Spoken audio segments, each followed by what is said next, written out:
हम आपको लिए चलते हैं भोपाल, जहां सरकारी जमीन पर ही मजार बनने से राजनीति गर्मा गई। हिंदू संगठनों ने मोर्चा खोला, बीजेपी सरकार घेरे में आ गई। अब मंत्री, वरिष्ठ अधिकारी जांच कर रहे हैं तो हिंदू संगठन बुलडोजर चलाने की मांग कर रहे हैं। देखिए, सरकारी क्वार्टर के बीच में एक मजार है। अब ये सरकारी क्वार्टर के बीच में घर में मजार कैसे आ गई? 1250 सरकारी 1250 नंबर है और हिंदू संगठनों ने इसे अब एक नया नाम दे दिया है। इसे कहा है कि ये लैंड जिहाद है। अब एक दो नहीं, देखिए, मंत्री विश्वास सारंग का बयान आया है कि मज़ारों की जांच हमने शुरू कर दी है। और मध्य प्रदेश सरकार के वरिष्ठ मंत्री विश्वास सारंग ने कहा है कि हमने मज़ारों की जांच शुरू कर दी। हम एक रिपोर्ट आपको दिखाते हैं।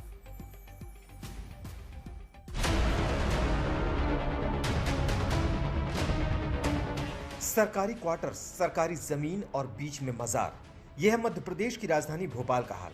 यहाँ बीजेपी की सरकार है, लैंड जिहाद बड़ा मसला है और ऐसे में सरकारी जमीन पर धर्म की दुकान चलने लगे तो हैरानी तो होगी।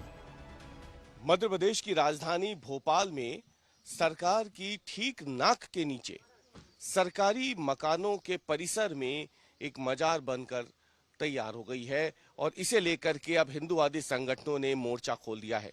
हालांकि जो यहाँ के रहने वाले लोग हैं उनका कहना है कि ये काफी पुरानी मजार है। हालांकि ये मजार है या फिर कब्र है, ये अब तक साफ नहीं हो पाया है, लेकिन हिंदूवादी संगठनों ने इस शासकीय परिसर में मजार खोले जाने को लेकर के, इस मजार बने जाने को लेकर के अब मोर्चा खोल दिया है। मामला सामने आया तो मंत्री, आला अधिकारी, हिंदू संगठन सभी हरकत में आ गए। जांच की बात होने लगी, लैंड जिहाद का नारा लगने लगा, हिंदू मुसलमान जुबान पर टपकने लगा।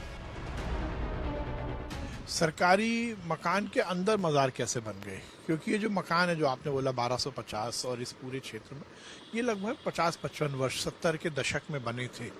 सरकारी जो कर्मचारी उनको अलॉट हुए थे। ये बात सही है, यदि उस समय मजार होती तो ये मकान के अंदर तो नहीं आती, इसको छोड़ के मकान बनाए जाते।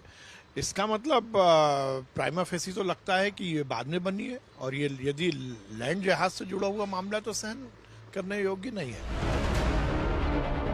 हिंदू संगठनों का आरोप है कि यह जमीन पर कब्जा करने की साजिश है। क्या इसे भी वक्फ की जमीन बता दिया जाए? संस्कृति बचाओ मंच ने बाकायदा चिट्ठी लिखकर अतिक्रमण हटाने की मांग की।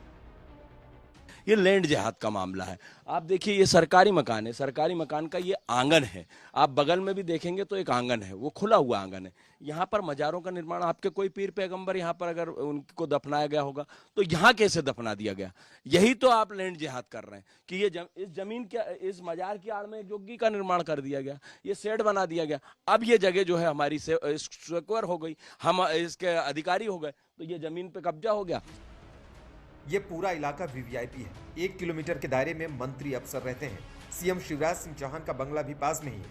मतलब पूरा सिस्टम यहीं से चलता है और सिस्टम के नीचे ही सरकारी जमीन पर कब्जा हो गया, मजार बन गई, धर्म की दुकान सज गई।